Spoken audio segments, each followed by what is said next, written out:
আপোনালোকলৈ এটা বিনম্ৰ অনুৰোধ, আপোনালোকৰ মাজত অজস্ৰ হট মানুহ আছে, 90% হট মানুহ, অসমখনক ভাল পোৱা মানুহ, 2-4টা বেয়া মানুহ থাকে, কিন্তু আপোনালোকেতো অসমখনক ভাল পায়, অসমৰ ভাল বিচাৰে।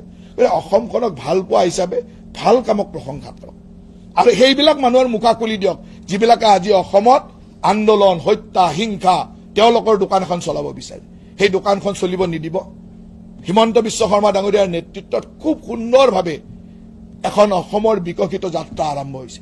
এই যাত্ৰাত এই ধৰণৰ মানুহবিলাকে যাতে আৰু নষ্ট কৰি পেলাব নোৱাৰে, তাৰ কাৰণে মই এজন নাৰীৰ স্বামী হিচাপে, 2টা সন্তানৰ পিতৃ হিচাপে মই সুন্দৰভাৱে আপোনালোকক সবিনয় অনুৰোধ কৰিছো। আৰু মই ভাবো যে ইয়াৰ মাজতো কিছুমান মানুহে তাৰে এখন কাটি অমুকটো ক'লে তমুকটো ক'লে এটা উল্টা কথা আৰু বজাব পাৰে আছে, যিবিলাকে ইয়াক আকৌ কণ্টিনিউ কৰিব, তাৰ এটা কাটি ইফালে কৰি অমুক কৰি তমুক কৰি। আৰু সেইকাৰণে সিদিনাখনো মই কৈছিলো যে মোৰ ফেচবুকত আনকাট লাইভ কৰি থ, মই বজাই দিম। মই ধন্যবাদ দিছো, বহুত কেইটা চেনেলে আনকাটটো বজাই দিলে।